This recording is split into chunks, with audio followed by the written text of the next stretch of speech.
الحمد لله رب العالمين، والصلاة والسلام على رسوله محمد وعلى آله وأصحابه ومن تبعهم بإحسان إلى يوم الدين. قال الله تبارك وتعالى في القرآن العظيم: فأعوذ بالله من الشيطان الرجيم وأنتم عاكفون في المساجد. صدق الله العظيم. خدمت همه بینندگان عزیز و گرامی، السلام علیکم و رحمت الله تعالی و برکاته. الله سبحانه و تعالی طاعات و عبادات همه ما و شما را مورد قبول درگاه خیش بگرداند.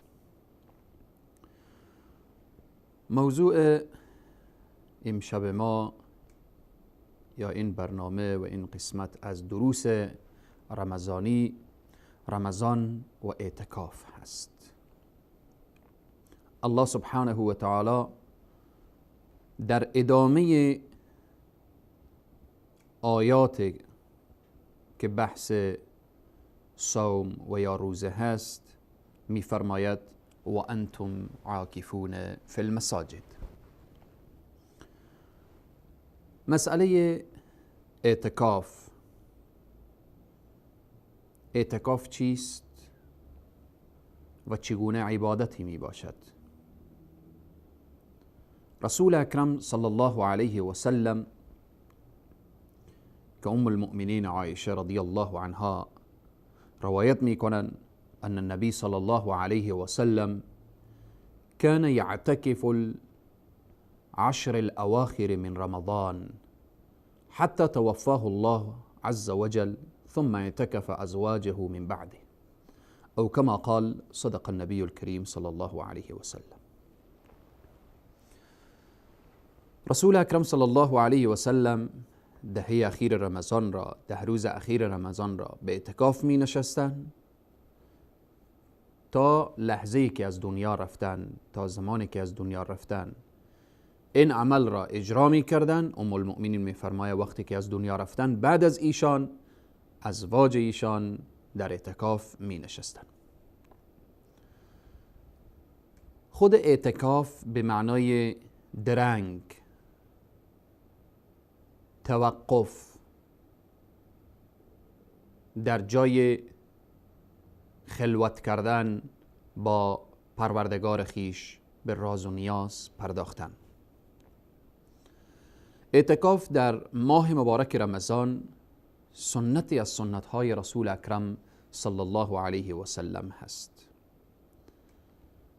اما در غیر ماه مبارک رمضان هم اگر کسی اعتکاف میکنه در مسجد، لحظات درنگ میکنه، درسته. 1 ساعت اعتکاف میکنه، 2 ساعت، کمتر، بیشتر، 1 روز، اما او اعتکاف مسنونه نیست. اعتکافی که از رسول اکرم صلی الله علیه و سلم ثابت شده، آن در ماه مبارک رمضان و آن هم در دهه اخیر هست. الله سبحانه و تعالی می فرماید و انتم عاکفون فی المساجد. اعتکاف باید در کجا باشه؟ در مسجد باشه. و مسجد هم چنان جایگاهی داره که خانه الله سبحانه و تعالی هست. و ان المساجد لله فلا تدعوا مع الله احدا. مسجد خانه خداست، در مسجد فقط باید الله سبحانه و تعالی یاد بشه. الله سبحانه و تعالی 2 پیامبر عظیم الشأن خود را، ابراهیم علیه السلام و اسماعیل علیه السلام را، 2 پیامبر خود را دستور میده تا اینکه مسجد را پاک بسازن، آماده بسازن. برای کی؟ برای معتکفین، کسانی که در اعتکاف می نشینه. سبحان الله، این عبادت چگونه فضیلت، چگونه ارزش و چی جایگاهی داره که الله سبحانه و تعالی دو پیامبر خود را، ابوالانبیا را، ابراهیم علیه السلام را دستور میده که چه کار بکن. میفرمایه و عهدنا الى ابراهیم و اسماعیل ان طهر بیتی. ابراهیم و اسماعیل برایشان گفته شد و عهدنا، ما از اونها عهد گرفتیم، اونها را دستور دادیم، اونها را مأمور ساختیم تا اینکه پاک بسازن خانه مرا، کعبه معظمه و مشرفه را. برای کی؟ للطائفین والعاکفین والرکع السجود. الله اکبر. برای طواف کنندگان، برای کسانی که در اعتکاف در اونجا هستند، برای کسانی که در رکوع و سجده هستند. و طهر بیتی، پاک بسازن خانه مرا برای این افراد. پس کسی که در مسجد به اعتکاف می نشینه به این سنت پیامبر اکرم صلی الله علیه و سلم نائل میشه. چی جای بس عظیم و بزرگ است و چی نعمت عظیم و بزرگ است که الله سبحانه و تعالی نصیبش گردانیده. دو پیامبر خود را دستور میده تا مسجد را پاک بسازن، آماده بسازن برای کسانی که در اعتکاف نشسته هستند. خوشا به حال کسانی که در اعتکاف می نشینند و خوشا به حال کسانی که زمینه اعتکاف نشستن را برای دیگران مهیا می سازند و در خدمت معتکفین هستند و مساجد را پاک نگه می دارند تا اینکه معتکفین در آن مسجد با آسوده کامل و با راحت کامل به عبادت الله سبحانه و تعالی بپردازند. مسئله اعتکاف گفتیم که در ماه مبارک رمضان، در دهه اخیر ماه مبارک رمضان 10 روز در خانه الله سبحانه و تعالی نشستن. این سنت پیامبر اکرم صلی الله علیه وسلم. شروع اعتکاف از چی وقت هست؟ از غروب آفتاب شب 21 آغاز اعتکاف، ابتدای اعتکاف و انتها شب اخیر ماه مبارک رمضان.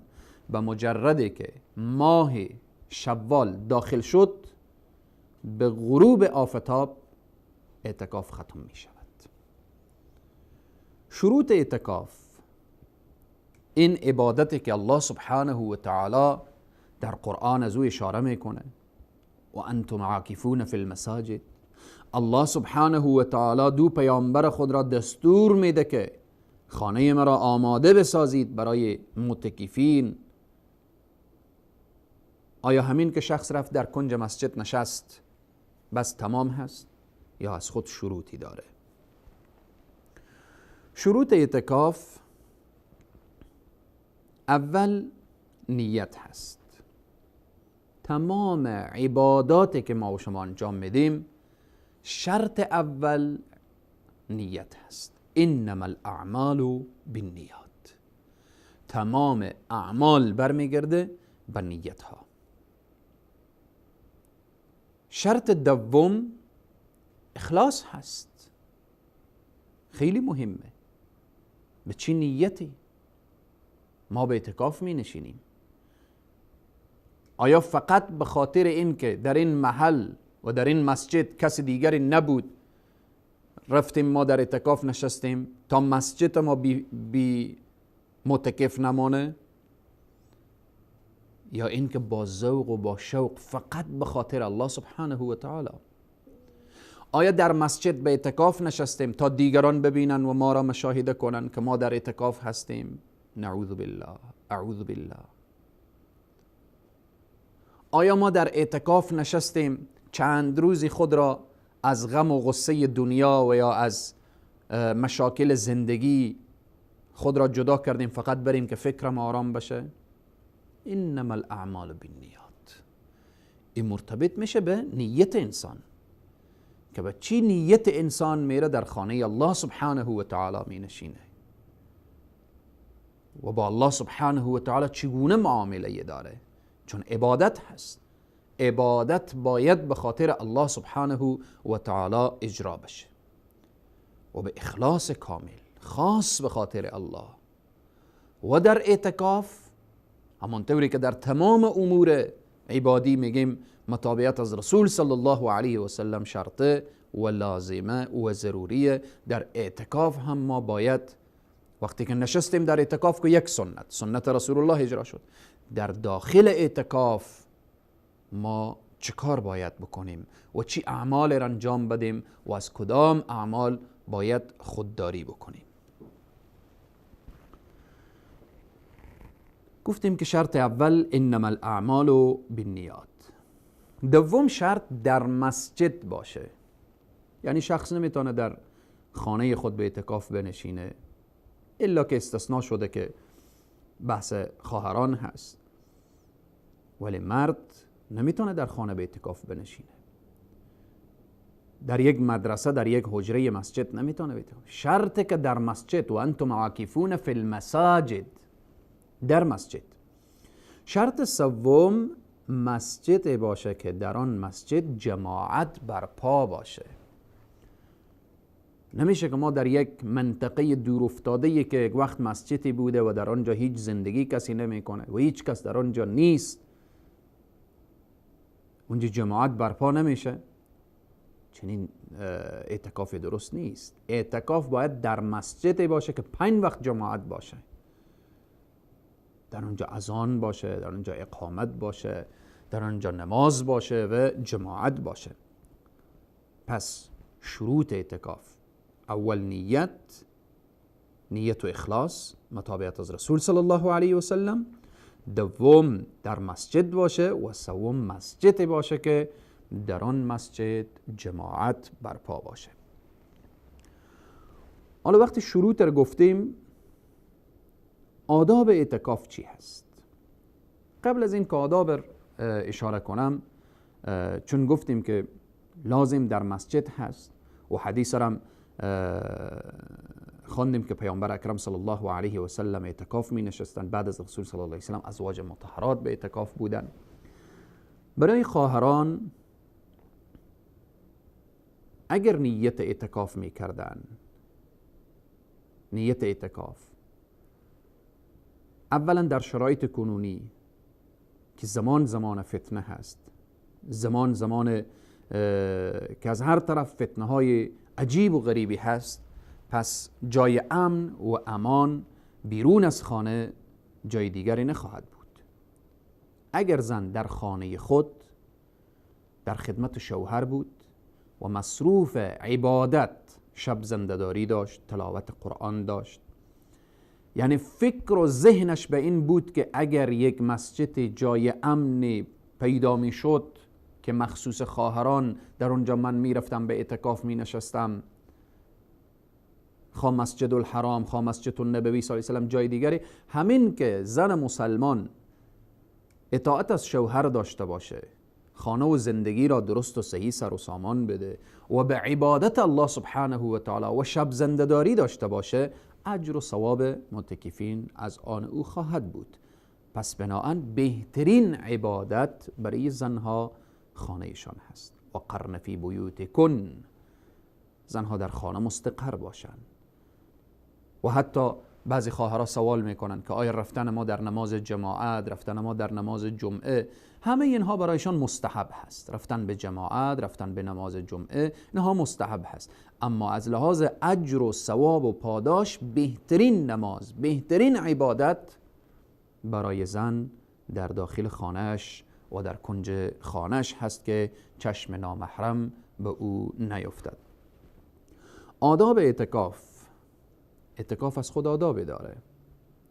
آن آداب چیست؟ آداب اعتکاف مشغول شدن به ذکر الله سبحانه و تعالی. حالا کار و بار کنار گذاشتی، تجارت کنار گذاشتی، از زن و فرزند دور شدی، آمدی در خانه الله سبحانه و تعالی، چه کار باید کرد؟ به ذکر الله سبحانه و تعالی. دوم دعا هست. کسی که در اعتکاف نشسته باید دعا داشته باشه. اکتفا نکنه فقط در وقت افطار، بعد از نمازهای فرض، بعد از افطار، بعد از در وقت سحر، در نیمه روز، در نیمه شب دعا داشته باشه. سوم تلاوت قرآن. بهترین فرصت برای تلاوت هست. نمازهای نافله. و همچنین از چیزهایی که یک شخص که در اعتکاف هست باید خودداری بکنه. خب طبعا و بدون شک وقتی از خانه دور هست، از زن و فرزند، اگر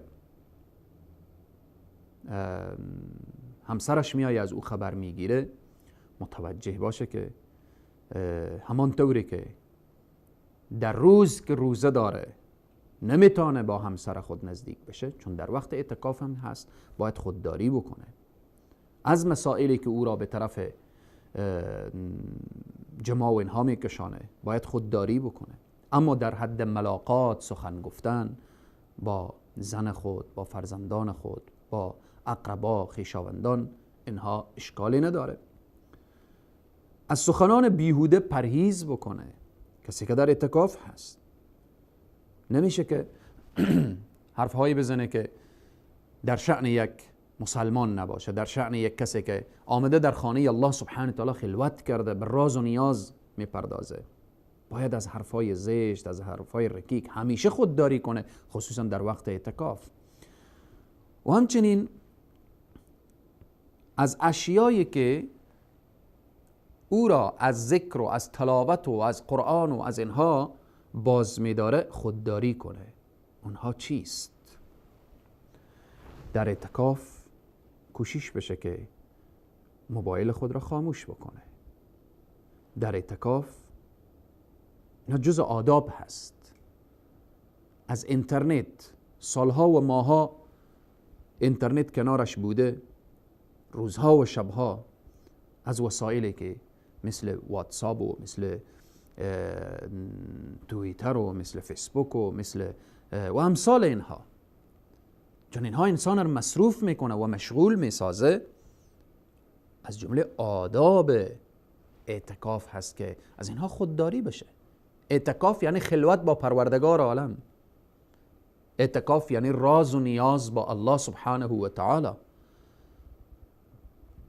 همچنین از جمله آداب اعتکاف اینه که شخص اجتماع نداشته باشه. بعد از نمازها 7 نفر، 8 نفر، 10 نفر در اطرافش بنشینن و بالاخره قصه کنن. وقت اعتکاف وقت قصه نیست، وقت راز و نیاز هست با پروردگار بی نیاز. رسول اکرم صلی الله علیه و سلم چنان به این اعتکاف پایبندی داشتن که در حدیث دیگر آمده کان رسول الله صلی الله علیه و سلم یعتکف فی کل رمضان 10 ایام. 10 روز در اعتکاف می نشستن. فلما کان العام الذي قبض فیه، سالی که از دنیا تشریف می بردن، اعتکف 20 روز به اعتکاف نشستن، خلوت با پروردگار عالم. پس باید هدف از اعتکاف شخص وقتی در اعتکاف می نشینه هدفش را بفهمه. هدف چیه؟ فکر کردن به عظمت پروردگار، اللهی که چقدر بزرگه. همون قدر که الله بزرگه، همون قدر من ضعیف هستم. مالک، ملک، مقتدره، مرا در خانه خود آورده. 10 روز مهمان الله سبحانه و تعالی، 10 روز در زدن دروازه الله سبحانه و تعالی. اگر کسی به این فکر باشه که هر شب دروازه الله را در میزنه، شبهایی که بدون شک شبهای مبارک، شبهای قدر، کسی که در اعتکاف بدون شک شب قدر در میابه، پس از خواب شدن زیاد، از غفلت انسان باید خودداری بکنه. و فکر عبادت الله سبحانه و تعالی باشه. الله سبحانه و تعالی چی زیبا میفرماید: و من یطع الله و رسوله فقد فاز فوزا عظیما. کسی که اطاعت از الله سبحانه و تعالی و رسول بنماید فقط فاز فوزا عظیما، رستگار شده. این اطاعت فرمان الله هست، فرمان رسول صلی الله علیه و سلم هست. و رسول الله میفرماید: من قام رمضان ایمانا و احتسابا غفر له ما تقدم من ذنبه. کسی که شب زنده‌داری بکنه، معتکف شب زنده‌دار هست، از روی ایمان و اخلاص، غفر له ما تقدم من ذنبه. پس تا می توانید در اعتکاف دروازه الله را در بزنید. از تمام معتکفین عزیز و گرامی که در هر گوشه از دنیا صدای بنده را می شنوند و در اعتکاف و نیت اعتکاف دارند و در اعتکاف قرار دارند، درخواست بنده این است که در حق امت اسلامی دعا کنید.